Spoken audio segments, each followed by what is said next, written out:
Good Monday morning, Vital Men. It's good to be with you today. Today we're talking about, it's now the resurrection has happened. We've celebrated Easter. A lot of amazing things after Jesus was resurrected from the dead. But in the book of Luke chapter 24, there is a story about Jesus as he hooks up with a couple of men out of coming home from Jerusalem back to their home city. And Jesus comes upon them as they're discussing about all the events that happened in Jerusalem. And what I like about the story so much is Jesus goes and he asks them a lot of questions. And he can tell that they're discouraged and they're downhearted, everything that's happened. Because the truth of the fact was they had really missed the real reason why Jesus was there. And we see this story in two portions of the gospel. Number one is in Mark, which we're not going to go there tonight, but Mark only gives 2 verses to talk about this story about the road to Emmaus. But in the book of Luke, we get detail about the journey, about things that happened that day. And these men were going and talking and discouraged about everything that was going on. Jesus comes along with them. Why are you so discouraged? You know, here's an interesting thing he says.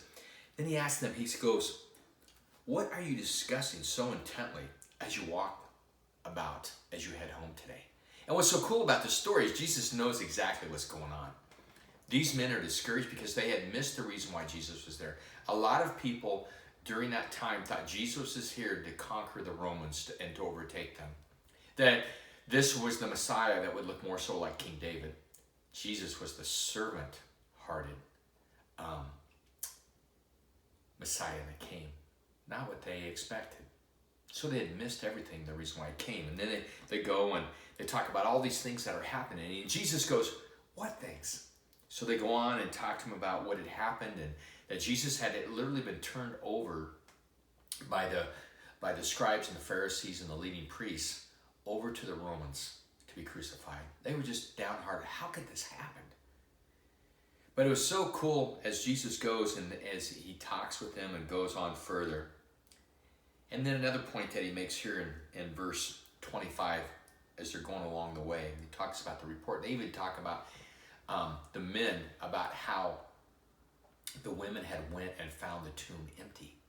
But yet it was still hard for them. But Jesus says this to them. He says, "You foolish people, you find it so hard to believe all that the prophets wrote about in the scriptures. Wasn't it clearly predicted that the Messiah would have to suffer these things before entering his glory?" See, Jesus goes back and brings scripture to them, helps them to educate them, help them to get better understanding.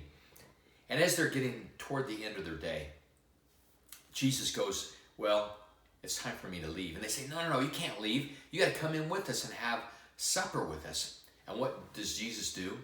Jesus goes and he breaks bread with them. And in that moment of breaking bread, all of a sudden their eyes are opened that he is Jesus and that he was with them. And then he disappears and he's gone. But I love this part. They say this to each other.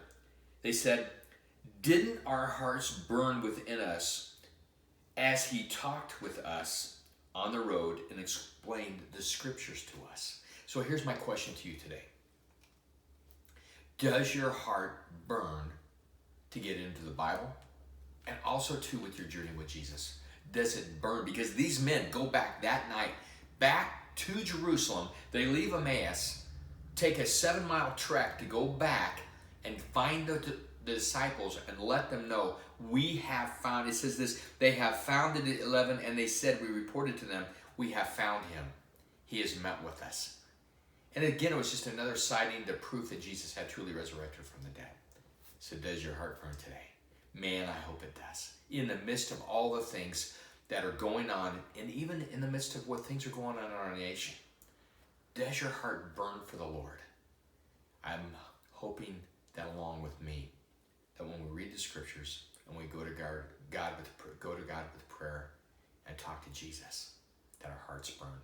Vital Men, I hope this is a good Monday for you today. Blessings on your day. Be encouraged. Have a great day.